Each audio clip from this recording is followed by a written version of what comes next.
देखिए दुनिया में चावल गेहूं बहुत जगह बहुत सारे कंट्री उगाते हैं, चावल भी बहुत जगह से मिल सकता है, शुगर भी आपको बहुत जगह से मिल सकती है, लेकिन दाल आपको बहुत कम कंट्री है जहाँ पे दालों का उत्पादन है।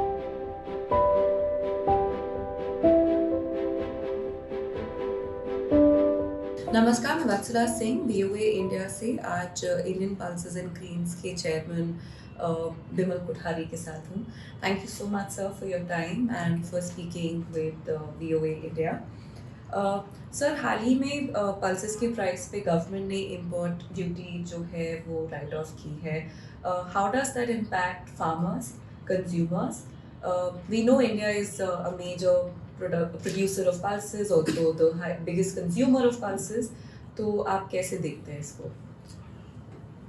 You rightly said we are the largest producer, largest consumer, and we are also the largest importer. हमारी जो डिमांड है पल्सेस की is annual demand is about more than 30 million tons, and our production has been about 26-27 million tons. But this year, इस साल ये कुछ कम हो जाएगी. I think it is जो गवर्नमेंट के नंबर्स आ रहे हैं, I think it's around 24 million tons. क्योंकि लास्ट ईयर जो एल नीनो का इफेक्ट था और जो वेदर के इश्यूज थे during the monsoon was not good, तो उससे हमारे जो खरीफ का प्रोडक्शन है और बाद में जो रबी का प्रोडक्शन है both very badly affected. So that's why production came down by 2 to 3 million tons. तो हमारा जो इंपोर्ट है पिछले जो लास्ट 2-3 सालों में से जो हम देख रहे हैं 3-4 सालों में is about 2.5 to 2.8 million tons, जो बढ़कर इस साल इस फाइनेंशियल ईयर में 4.65 million tons हो गया है. क्योंकि हमारे यहाँ प्रोडक्शन कम था तो सरकार ने कुछ मेजर्स लिए. दिसंबर अर्ली फर्स्ट वीक में उन्होंने येलो पीच जो 5-5.5 साल से हमारे यहाँ जिसका इंपोर्ट रेस्ट्रिक्टेड था, गवर्नमेंट ने उसको अलाउ किया एंड जीरो ड्यूटी पे किया. This was firstly allowed till 31st March, then they further extended till 30th April, and then फिर उसको एक्सटेंड किया टिल 30th June. और अभी रिसेंटली उन्होंने 3 मई को एक फर्स्ट डिसीजन लिया है और जीरो उसी इंपोर्ट को उन्होंने 31st October तक अलाउ किया है एट जीरो ड्यूटी. इसकी मेन वजह है कि जो हमारे यहाँ चने का उत्पादन है, जो सरकार के जो आंकड़े थे वो लगभग 120-121 लाख टन के हैं, लेकिन जो और इसकी जो हार्वेस्ट है वो फरवरी से स्टार्ट होती है और अप्रैल तक चलती है अलग अलग स्टेट्स में. To start with from Karnataka, Maharashtra, then MP, Rajasthan, Gujarat, these are the major producing states. तो हमारे यहाँ जो अराइवल्स है अभी जो अच्छी होनी चाहिए थी वो बहुत कम है. तो ऐसा लग रहा है कि जो सरकार का 120 लाख टन 121 लाख टन का जो अनुमान है उन नंबर्स में कुछ डिस्क्रिपेंसी है और सरकार भी इसके लिए कुछ चिंतित है. तो और इस साल हमारे यहाँ जो दूसरी दालें हैं जो तुअर और उड़द खासकर, उनका उत्पादन भी लास्ट 2 साल से मेनली वेदर की वजह से हमारे यहाँ उसका प्रोडक्शन भी कम हो रहा है. और जो हमारे यहाँ तुअर का प्रोडक्शन है, जो हमारी डिमांड है, हमारे डिमांड जो है तुअर की है लगभग 45 से 46 लाख टन है, 45 to 46 लाख टन, और हमारा प्रोडक्शन 30 लाख टन से ज़्यादा नहीं है. तो ये काफ़ी बड़ी शॉर्टेज है, काफ़ी बड़ी कमी है ये. तो ये 15 लाख टन की जो कमी जो मैं बता रहा हूँ ये आपूर्ति हो सकती है इंपोर्ट से. तो सरकार ने इसको इंपोर्ट को 31st March 2025 तक विदाउट एनी ड्यूटी इसको इंपोर्ट खोल दिया. काफ़ी टाइम से खुला हुआ है इंपोर्ट और ये एक्सटेंड कर रहे हैं बार बार इसको. लेकिन जो तुअर है वर्ल्ड मार्केट में इसका उत्पादन बहुत कम है.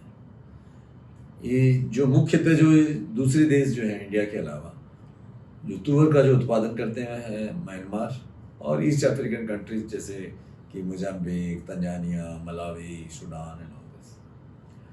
वहाँ से भी अगर हमारा जो टोटल इंपोर्ट होता है तो वो 10 लाख टन से ज़्यादा नहीं हो सकता है। इसलिए हम देख रहे हैं कि लास्ट 2 साल से तुअर के दाम बढ़े हुए हैं। तुअर का मिनिमम सपोर्ट प्राइस जो है वो 70 रुपये है, जबकि तुअर जो अभी सीजन स्टार्ट हुआ था उसमें जो हमारी लोकल तुअर है उसकी प्राइस 90 रुपये से स्टार्ट हुए थे, जो बढ़कर कम से कम 120 रुपये तक पहुंच गए हैं। तो ये, और उसी तरह उड़द का भी हमारे यहाँ जो उत्पादन है 2 साल से वो भी वेदर की वजह से मार खा रहा है। कभी, क्योंकि जो तुअर और उड़द दोनों खरीफ क्रॉप है, जो उड़द का जो हार्वेस्टिंग होती है वो होती है सितंबर अक्टूबर में। लास्ट 2-3 साल से हम देख रहे हैं कि जो मानसून का जो बिहेवियर है वो लेट स्टार्ट होता है और लेट खत्म हो रहा है।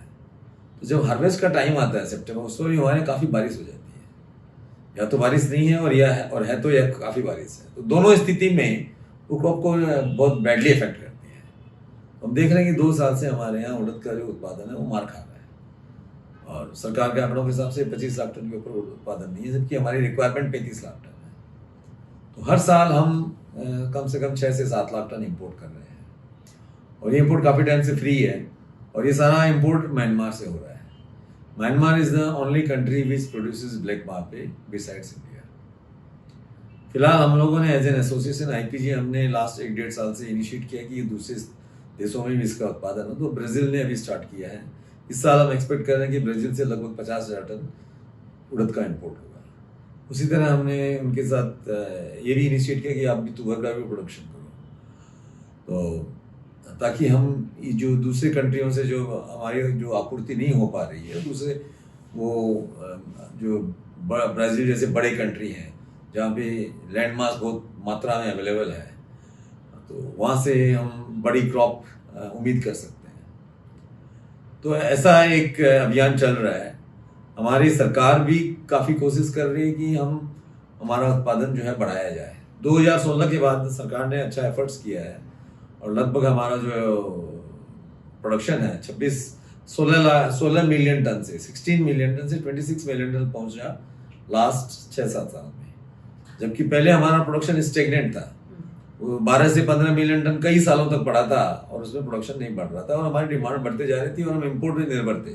हमारा इम्पोर्ट 2017-18 में हाईएस्ट इम्पोर्ट हुआ था 6.5 मिलियन टन, वो घटकर 2.5 मिलियन टन हुआ। लेकिन लास्ट ईयर हमारे यहाँ जो वेदर के इशू हुए, इसलिए हमको ज़्यादा इंपोर्ट करना पड़ा, और हमारे यहाँ इस साल लास्ट 7-8 सालों में पहली बार 4.65 मिलियन टन का इंपोर्ट हुआ, इतनी बड़ी मात्रा में। नहीं तो हम 2.5 मिलियन लगभग इंपोर्ट कर रहे थे।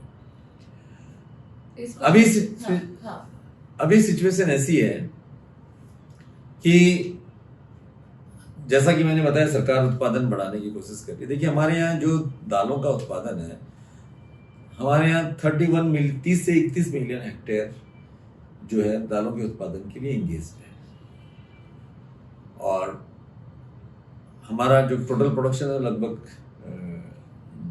सरकार के आंकड़ों के अनुसार 26 से 27 मिलियन टन हो रहा है। लेकिन इस साल मानसून जो खराब था पिछले साल, उसकी वजह से उत्पादन कम हुआ है, और हमारी जो डिमांड है वो बढ़ते जा रही है। हमारा ऐसा मानना है कि 2030 तक हमारी जो रिक्वायरमेंट है लगभग 40 मिलियन टन हो जाएगी, और हम टोटली रेनफेड एरियाज पे डिपेंडेंट है। तो इसलिए आवश्यकता है कि जो हमारी फूड सिक्योरिटी है, उस इश्यू को एक लॉन्ग टर्म पॉलिसी से एड्रेस किया जाए, ताकि इस तरह की सिचुएशन जो वेदर की है, खासकर ग्लोबल वार्मिंग को देखते हुए, इस तरह की सिचुएशन बार बार एराइज हो सकती है, जिसके बहुत ज़्यादा चांसेज हैं। तो इसके लिए सरकार को एक लॉन्ग टर्म पॉलिसी चाहिए, क्योंकि हम देख रहे हैं अभी जो पॉलिसी डिसीजंस है वो बहुत शॉर्ट टर्म है। These knee-jerk decisions are not helping the trade, nor the farmers also, and I think none of the stakeholders. So, as an association, we are representing the government to take the long-term measures, keeping in mind India will require 14 million tons of pulses by 2030, and the pulses what I am talking about, these are not produced in many countries. These are very small quantities produced in East Africa, Myanmar, particularly tuar and urad. जो दुनिया में जो दाल सबसे ज़्यादा available है वो yellow peas है। Yellow Ps को हमेशा एक चने का नॉट 100% लेकिन कुछ महीने तक उसको एक सब्स्टिट्यूट माना जाता है। इसलिए सरकार ने जीरो ड्यूटी पे येलो पीज का इंपोर्ट अलाउ किया है। तो हम ये देख रहे हैं, हम ये मानते हैं कि इस समस्या का जो समाधान है, जो हमारे चैलेंजेस हैं सामने जो आ रहे हैं, इसके लिए एक लॉन्ग टर्म पॉलिसी की बहुत ज़रूरत है, एक फ्री और लिबरल पॉलिसी की ज़रूरत है। क्योंकि अगर हम बार बार इस तरह की जो रिस्ट्रिक्शंस हम डाल रहे हैं ओरिजिन्स पे, वो रिस्ट्रिक्शंस उन पे हमारा मानना है कि उन पर हमारे एक फ्री पॉलिसी होनी चाहिए, ताकि कुछ जो ओरिजिन्स हैं जो हमारे लिए दालें ग्रो कर रहे हैं, ताकि हम उनसे लगातार दालें मंगाते रहें। और इंपोर्ट को एक निगेटिव शब्द नहीं समझना चाहिए, क्योंकि इंपोर्ट हमारी जैसी इकोनॉमी के लिए growing economy, India is going to the third largest economy in next 2-3 years. We are going to be $7 trillion economy by 2030. The demand for the food is rising. आज मैं 40 मिलियन की बात कर रहा हूँ, हो सकता है मैं उससे ज़्यादा चाहिए। और हम टोटली रेन फेड एरियाज पे डिपेंडेंट है, हमारे यहाँ पल्सेज इरिगेटेड एरिया में नहीं होती है। तो ये सब बातों को ध्यान में रखते हुए एक लॉन्ग टर्म पॉलिसी चाहिए, एक इसके लिए एक विजन चाहिए कि हमें किस तरह हमारे देश की फूड सिक्योरिटी और न्यूट्रिशन सिक्योरिटी को इंश्योर किया जाए, सिक्योर किया जाए। तो उसके लिए हम बराबर हम सब सरकार को हम रिप्रेजेंटेशन दे रहे हैं, और अब एक बार नई सरकार का गठन हो जाता है इलेक्शन के बाद, तो हम इस मैटर को फिर से उनके से बात करेंगे, उनसे उठाएंगे इस मुद्दे को। ऐसी प्रॉब्लम क्रॉप्स क्या हैं जिनकी वजह से इन्फ्लेशन पे फर्क पड़ता है, प्राइस राइज? देखिए, पल्सेज मुख्यतः 5 क्रॉप्स, ऐसे तो हम कम से कम हिंदुस्तान में 15 से 20 तरह की दालें खाई जाती है, लेकिन मुख्यतः 5 दालें हैं। उनमें है चना, तुअर, उड़द, मूंग और मसूर। ये 5 बड़ी मेजर पल्सेज हैं। अगर इनमें खासकर चना और तुअर, इनमें अगर प्रोडक्शन में फर्क पड़ता है, तो इससे हमारे फूड इन्फ्लेशन पे, जो दालों पे जो डायरेक्ट जो प्रभाव है वो एक्सक्यूज मी, वो डायरेक्ट प्रभाव पड़ता है। क्योंकि हमारा जो टोटल बास्केट है पल्सेस का, उसमें चने का जो योगदान है 45% है। तो अगर चने के उत्पादन में कमी होती है तो हमारा पूरा जो पल्सेस बास्केट है वो बेडली अफेक्टेड हो जाता है, तो उसमें इन्फ्लेशन का योगदान बढ़ जाता है।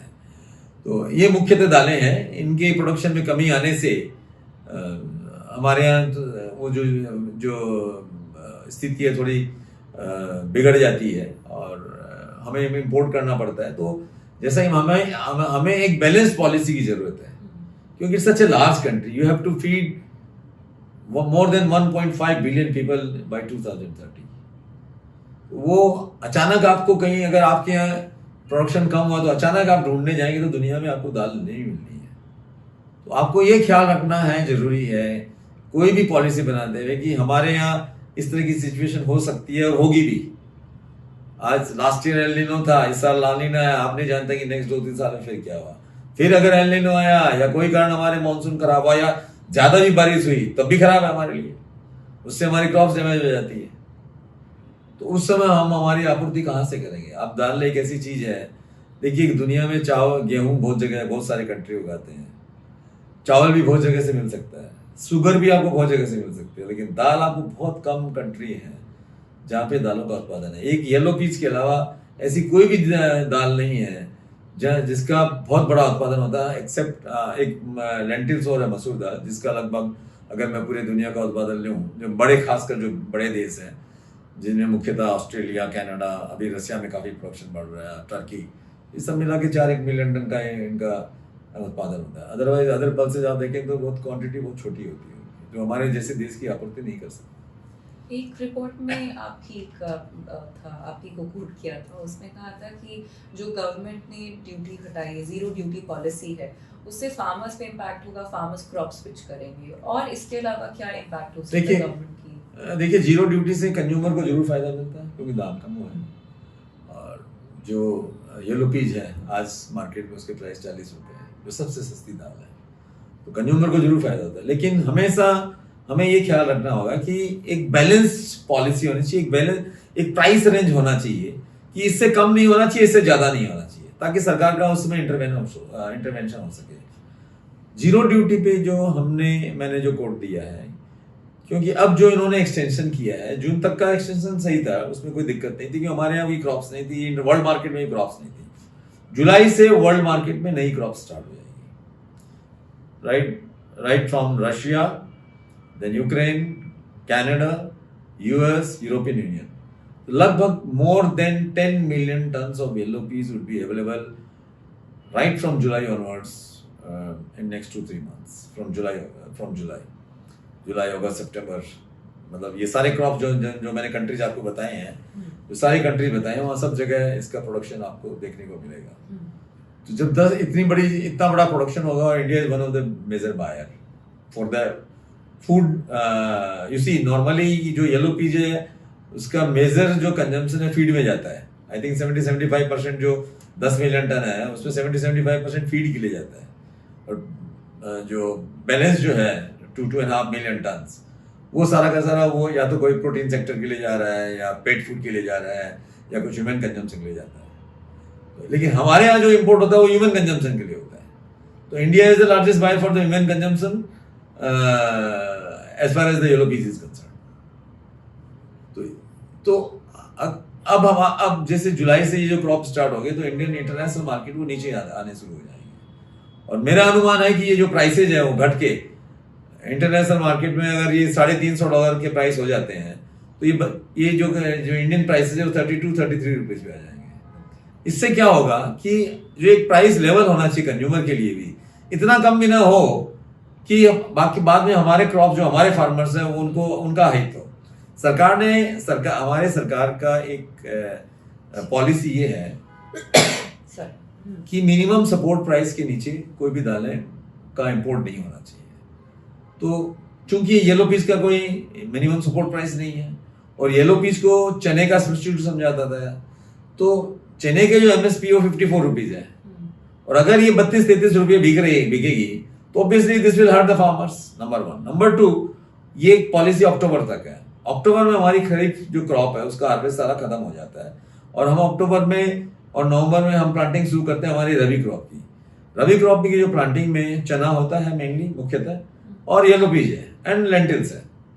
तो इससे अगर प्राइस 30 रुपये, 32 रुपये, 33 रुपये मार्केट में रहेंगे, तो हमारा जो किसान है, हमारा जो फार्मर है, वो 33 रुपीज के लिए अपनी यहाँ की जो येलो पीज है, जहां हमारे 8 लाख से 10 लाख टन उत्पादन वो नहीं करेगा। वो बिल्कुल दूसरी क्रॉप पे शिफ्ट हो जाएगा, क्योंकि जब वो देखेगा कि 32-33 रुपीज जो मार्केट में बिक रहा है येलो पीस, तो मैं इस क्रॉप को इसके लिए क्यों जाऊंगा, मैं दूसरी क्रॉप के लिए मैं शिफ्ट हो जाऊंगा जहां मुझे बेटर रेम्यूनरेशन मिल रहा है। उसी तरह ये चने को भी इफेक्ट करेगा। तो इसीलिए हमारा ऐसा मानना है कि आपकी एक प्राइस रेंज के अंदर में आपकी पॉलिसी होनी चाहिए कि हमारे प्राइस है इससे ज्यादा नहीं घटने चाहिए, हमारे प्राइस है इससे ज्यादा नहीं बढ़ने चाहिए। उस लेवल को मेंटेन करने के लिए जो भी पॉलिसी है उसको आपको इंश्योर करना चाहिए, और उस प्राइस रेंज को मेंटेन करने के लिए एक ड्यूटी स्ट्रक्चर ही एक ऐसी चीज है जिसको आप ताकि वो भाव इंटरनेशनल मार्केट में बहुत कम ना हो। और ड्यूटी लगाने से ये भी है कि जो हमारे जो एक्सपोर्टर्स हैं ओवरसीज में, या उनके जो फार्मर्स है, उसका जो मेजर फायदा उनके किसानों को मिल रहा है। क्योंकि जब हमारे आप ड्यूटी कम कर देंगे, तो वो अपने भाव वहां बढ़ा देते हैं करस्पॉन्डिंग। तो एक ये भी कारण है कि इसीलिए हमें एक बैलेंस पॉलिसी चाहिए, ताकि हमारे किसानों को भी उचित मूल्य मिले, उनके किसान को भी उचित मूल्य मिले, ताकि लेकिन सारा एडवांटेज एक तरफ शिफ्ट हो जाए तो हमारे किसानों का नुकसान होगा। तो हम जब सेल्फ रिलायंस की बात कर रहे हैं, तो हम कैसे अचीव करेंगे? ये तो सेल्फ रिलायंस की तरफ पहुंचने के लिए ये तो एक कंट्राडिक्टरी कदम है, ये एक निगेटिव कदम है कि आप सस्ती दाल को 30 रुपए की या 32 रुपए की या 33 रुपए कॉस्ट की दाल को आप अलाउ कर रहे हो, तो और एक तरफ आप एमएसपी हर साल बढ़ रहा है, तो आप कैसे इंश्योर करेंगे कि आपका उत्पादन बढ़ेगा? तो ये लॉन्ग टर्म इम्पैक्ट्स हैं, जिसके लिए हमने सरकार को रिप्रेजेंटेशन दिया है। एक बार नई गवर्नमेंट फॉर्म हो जाती है, फिर से रिप्रेजेंटेशन देंगे कि आपको इस पर चिंतन करना चाहिए। इसलिए मैं बार बार ये कह रहा हूँ कि इसके लिए एक बैलेंस और लॉन्ग टर्म पॉलिसी चाहिए। बस एक बार चेक करते रिकॉर्ड हो रहा है।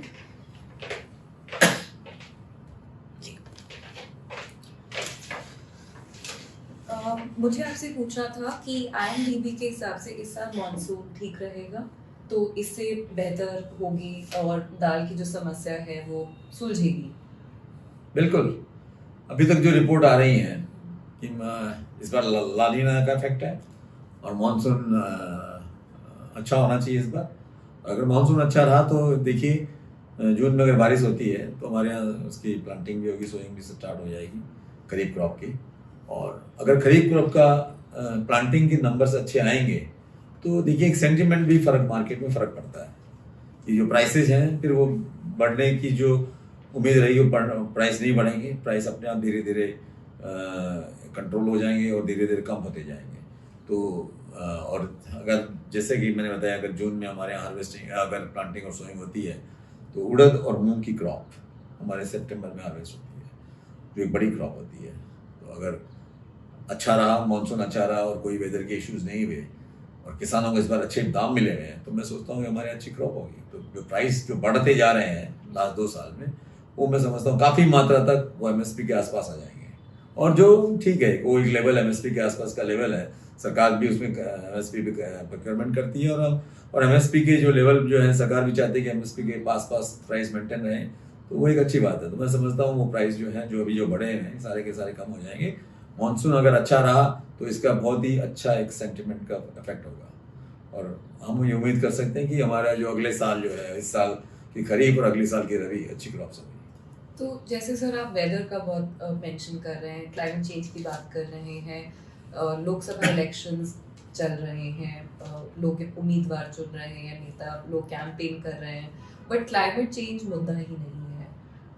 और अगेन गोइंग बैक टू कि हम लोग with such a huge population consumers हैं हम प्रोड्यूस के और वो सप्लाई मीट ही नहीं हो पा रही है, मतलब डिमांड ही नहीं मीट हो पा रही है, तो आप उसको कैसे देखते हैं? नहीं, क्लाइमेट चेंज एक बहुत बड़ा मुद्दा है। हो सकता है इलेक्शन के लिए कॉमन मैन के लिए नहीं हो, इतनी समझ नहीं हो, लेकिन सरकार के लिए एक बहुत बड़ा मुद्दा है, हमारी इकोनॉमी के लिए बहुत बड़ा मुद्दा है। और इस पर ऐसा नहीं कि काम नहीं हो रहा है, काम भी हो रहा है, सरकार भी कदम उठा रही है। ये भी सब जानते हैं कि इसके कई सारे चैलेंजेज हैं, इन चैलेंज को कैसे मीट किया जाए। तो ऐसा नहीं है कि ये टोटली इस सब्जेक्ट को इग्नोर किया जा रहा है।